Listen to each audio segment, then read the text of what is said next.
તો જમ્મુ કાશ્મીરના સાંબા સેક્ટરમાં 7 આતંકીઓ ઠાર માર્યા।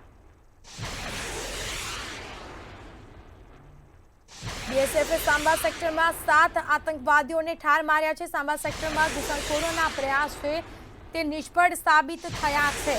બીએસએફે સાંબા સેક્ટરમાં 7 આતંકીઓને ઠાર કર્યા છે। સેના પણ હવે એલર્ટમાં આવી ગઈ છે અને સાથે સાથે સાંબા સેક્ટરમાં જે ઘૂસણખોરી કરવામાં આવી હતી તે પ્રયાસ છે તે પણ નિષ્ફળ સાબિત થયો છે। તો પાકિસ્તાને તેની જે નફટાઈ બતાવી છે, ભારત તેને જડબાતોડ જવાબ આપશે। બીએસએફે સાંબા સેક્ટરમાં 7 આતંકીઓને ઠાર કર્યા।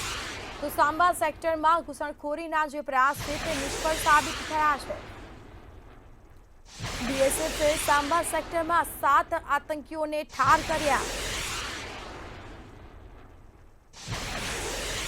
તો સાંબા સેક્ટરમાં ઘૂસણખોરીના જે પ્રયાસો છે તે નિષ્ફળ સાબિત થયા છે। જમ્મુ કાશ્મીરના સાંબા સેક્ટરમાં 7 આતંકીઓ ઠાર માર્યા ગયા છે। બીએસએફે સાંબા સેક્ટરમાં 7 આતંકીઓને ઠાર કર્યા। તો ભારતે પાકિસ્તાનને આ જડબાતોડ જવાબ આપ્યો છે, જે નફટાઈ કરી છે। સાંબા સેક્ટરમાં ઘૂસણખોરોના પ્રયાસ છે તે નિષ્ફળ સાબિત થયા છે। સંવાદદાતા અનિતા પરમાર લાઈવ જોડાયા છે। જી અનિતા, જમ્મુ કાશ્મીરના સાંબા સેક્ટરમાં 7 આતંકીઓ છે જે ઠાર માર્યા ગયા છે, શું વિગત? ચોક્કસ સ્મિતા, આ મહત્વના સમાચાર જે સામે આવ્યા છે, જેમાં સાંબા સેક્ટરમાં 7 જેટલા આતંકવાદીઓ જે છે તેમનો ખાત્મો બોલાવી દેવામાં આવ્યો છે। આ મહત્વપૂર્ણ સમાચાર અમે તમને આપી રહ્યા છે। અત્યારે હાલ જે પ્રમાણે વોર ચાલી રહ્યો છે, ભારત અને પાકિસ્તાન યુદ્ધ જેવી પરિસ્થિતિ છે, એમાં આ મહત્વના સમાચાર સામે આવ્યા છે, જેમાં બીએસએફે સાંબા સેક્ટરમાં 7 જેટલા આતંકવાદીઓ જે છે તેને ઠાર કરી દીધા છે। આ મહત્વપૂર્ણ સમાચાર અમે તમને બતાવી રહ્યા છે। જ્યારે અત્યારે જો વાત કરવામાં આવે તો ગઈકાલ રાતથી જ જે પ્રમાણે યુદ્ધ જેવી પરિસ્થિતિ કહી શકાય, મોડી રાતથી જ હવાઈ હુમલાઓ થઈ રહ્યા હતા અને એક બાદ એક અનેક જગ્યાઓને આ જે આતંકવાદીઓ જે કહી શકાય પાકિસ્તાન તરફથી અલગ અલગ હુમલાઓ જ્યારે કરવામાં આવતા હતા, ત્યારે દરેક હુમલાનો ભારત દ્વારા જે છે તે જડબાતોડ જવાબ આપવામાં આવી રહ્યું છે। અત્યારે હાલ ભારત જે છે તે વળતી કાર્યવાહી જે કરી રહ્યું છે, જવાબી અને ડિફેન્સ કહી શકાય, કારણ કે ભારત જે છે તે પહેલા હુમલો ક્યારેય નથી કરતું, પરંતુ જ્યારે ભારતને કોઈ છેડે છે ત્યારે ભારત એને છોડતું નથી। અત્યારે હાલ જમ્મુ કાશ્મીરના સાંબા સેક્ટરમાં 7 આતંકવાદીઓને ઠાર કરી દેવામાં આવ્યા છે। આ એક મહત્વપૂર્ણ જાણકારી અત્યારે હાલ જે ઘૂસણખોરો જે છે અને ભારતમાં ઘૂસવાનો પ્રયત્ન કરી રહ્યા છે અને ભારતની અંદર અશાંતિ ફેલાવવાનો પ્રયત્ન કરવામાં આવી રહ્યો છે, તેવા લોકોને અત્યારે હાલ જે છે તે સબક શીખવાડવાની કાર્યવાહી જે છે તે શરૂ થઈ ગઈ છે।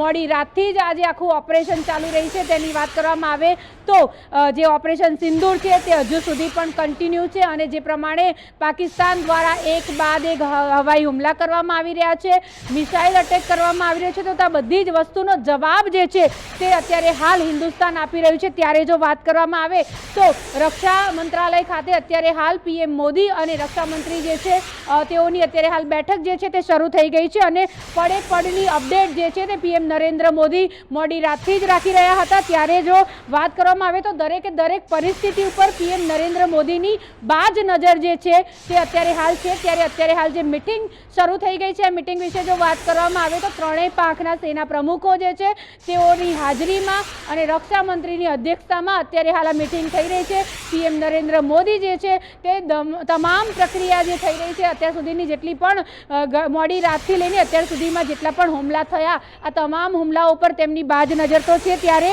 સીડીએસના સેના પ્રમુખો જે છે તેમની જોડે અત્યારે હાલ વાતચીતનો દોર જે છે તે શરૂ થઈ ગયો છે અને પીએમ મોદી આજે દિશા નિર્દેશ કરશે અને રક્ષા મંત્રીને પણ જરૂરી એવા સલાહ સૂચનો આપશે, કારણ કે હવે જે પરિસ્થિતિ જે છે ભારત અને પાકિસ્તાનની વચ્ચે જે યુદ્ધ જેવી પરિસ્થિતિ જેને કહી શકાય, તણાવ જે છે તે વધી રહ્યો છે, ત્યારે હવે આગળની રણનીતિ કેવી રીતે નક્કી કરવી, આગળ શું કરવું, આ તમામ બાબતો વિશે ખાસ જે છે તે માહિતી આપવામાં આવશે અને રક્ષા મંત્રી પાસેથી મહત્વની વિગતો અને મહત્વની જે માહિતી જે છે તે પણ પીએમ મોદી જે આજે જાણકારી મેળવશે અને ત્યારબાદ દિશા નિર્દેશ કરશે કે હવે ભારતે શું કરવું। જી વાત કરવામાં આવે તો ભારત અને પાકિસ્તાનની તણાવની સ્થિતિ વચ્ચે સીએની પરીક્ષા પણ આખરે રદ કરવામાં આવી છે।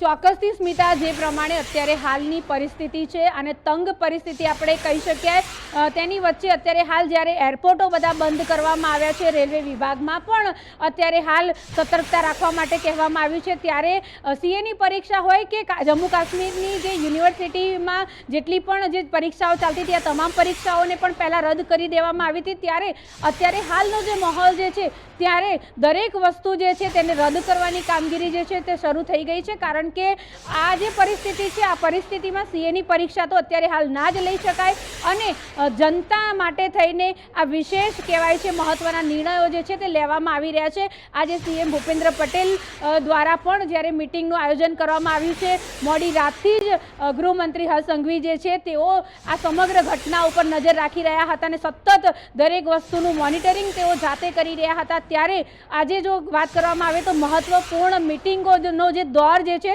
તે શરૂ થઈ ચૂક્યો છે. મહત્વની જે બેઠક કહેવાય, જે મહત્વની બેઠક છે એ છે રક્ષા મંત્રાલય ખાતે રક્ષામંત્રી અને પીએમની જે બેઠક છે તેના ઉપર દુનિયાના તમામ દેશોની આજે નજર રહેવાની છે, કારણ કે હવે ભારત આગળ શું કરશે તેને લઈને દરેક દેશોમાં ઉત્સુકતા છે. જો મોડી રાતે વાત કરવામાં આવે તો વિદેશ મંત્રી દ્વારા 10 જેટલા દેશો જે છે તેમની જોડે ટેલિફોનિક વાતચીત પણ કરવામાં આવી હતી અને તમામ જે પરિસ્થિતિ જે છે તેનો તાગ પણ મેળવવામાં આવ્યો હતો. અને મહત્વની વાત આપણે જણાવીએ સ્મિતા કે મોટા ભાગના જે દેશો જે છે તે ભારતનું સમર્થન કરી રહ્યા છે, કારણ કે ભારતે આતંકવાદીઓનો ખાત્મો બોલાવવાનું જ્યારે નક્કી કરી દીધું છે, ત્યારે આતંકવાદના વિરોધમાં જેટલા પણ દેશ છે તમામ દેશો જે છે તે અત્યારે હાલ ભારતની પડખે છે અને શાબ્દિક રીતે સપોર્ટ તો કરી રહ્યા છે, પરંતુ આતંકવાદનો ખાત્મો બોલાવવામાં આવે તેવી તેઓ માંગ પણ કરી રહ્યા છે. અને ભારતની જો વાત કરવામાં આવે તો ભારતે તો ઠાની જ લીધું છે કે હવે પછી આતંકવાદનો નાશ કરવામાં આવશે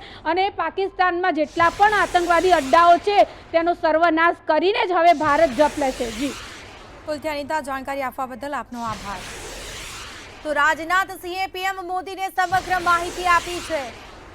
તો મોટા સમાચાર સામે આવી રહ્યા છે, જેમાં રાજનાથસિંહની મહત્વની બેઠક છે તે ચાલુ થઈ ચૂકી છે અને માહિતી પણ આપવામાં આવી છે. રાજનાથસિંહે પીએમ મોદીને સમગ્ર માહિતી આપી. રક્ષા મંત્રી સતત આપી રહ્યા છે પીએમ મોદીને માહિતી, એકબીજાના સંપર્કમાં છે. રાજનાથસિંહની મહત્વની બેઠક છે તે ચાલુ છે